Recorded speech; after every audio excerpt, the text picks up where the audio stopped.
So you might ask in this episode 6 how this happens. How can someone who's been married for 26 years, looking to come out of that marriage, one day just have an epiphany that I'm in love with my best friend of 35 years? Well, as I mentioned, there are certain destiny points that are designed for our lives, and this was in fact one for mine. I didn't see it coming.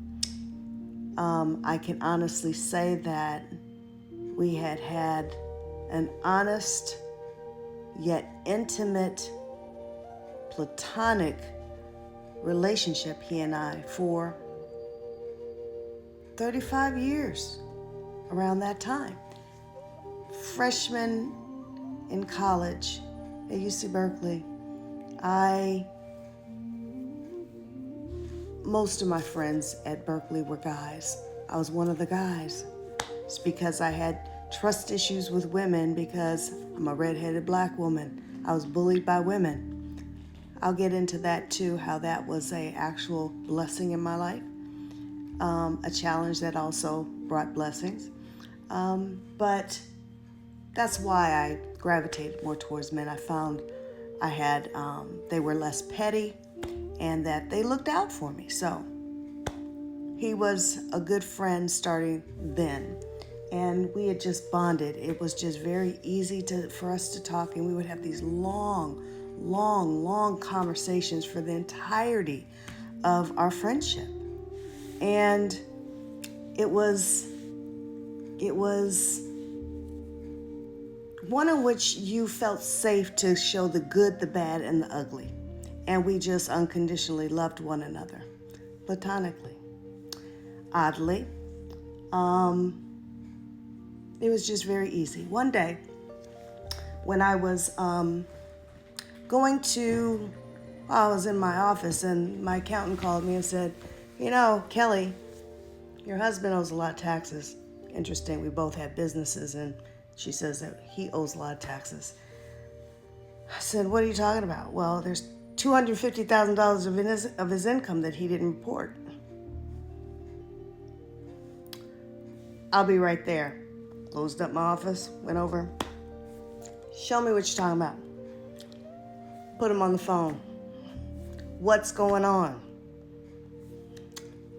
Yada, yada, yada. You can't do that, whatever. It's the beginning of me seeing the hiding of money, or the non-disclosure, should I say, full disclosure of money. So I get in my car and I call my male best friend. I'm done getting a divorce. He says, don't do that, Red. You don't know the hell that's gonna rain down upon you. I'm doing it. He was the one that suggested and counseled me against getting a divorce many times. So the assertion that I was having an affair with him as the scapegoat in the cause of my divorce, completely untrue. However, fast forward, I call him and tell him again, I'm done. I'm decided. This is it. I've said it before. I'm done. He had been separated and he had experienced the fallout of that, so he knew. So anyway, fast forward, my other best friend of 35 years, her birthday was coming up. Her husband calls me, Kel, I want to fly you out. I want to do a surprise birthday party for her. I want you to come. I was living in a different state at the time. I was living in Florida. So I had spoken to my male best friend beforehand. This is before I had the epiphany. And so at the time I didn't know I was coming out. I get to my female best friend's place. She says, look. The other best friend calls and says, how come he just talked to you and you didn't mention you were coming out? I hadn't, because I didn't know. Just timing. Fast forward, the morning of the party, male best friend calls me. Hey, Red, never done this before. I know that I've been separated forever, but I'm thinking about bringing a girl for the first time around friends. And you'll tell me, do you think people are going to be uncomfortable? And they're telling me this is years. I'm telling you, this is years since they have been separated. I'm like, what are you talking about? Bring her, bring the kids, bring mom, dad, whoever you want to bring. Nobody cares. Nobody cares. So it was established he was going to bring a date. So he's coming from a distance out, and I'm noticing he's not here. Everybody's, I'm thinking, where is he? He should be here by now. Finally hear a ring on the doorbell. I run upstairs to go answer the door. It's always whenever I came into town, we would always connect and see each other just because we have our long, drawn-out conversations. We laugh till we cry. Again, all platonic. I open up the door. Something changed. I don't know what happened. I opened up the door. I saw him. I saw her. And all of a sudden, I felt some sort of way.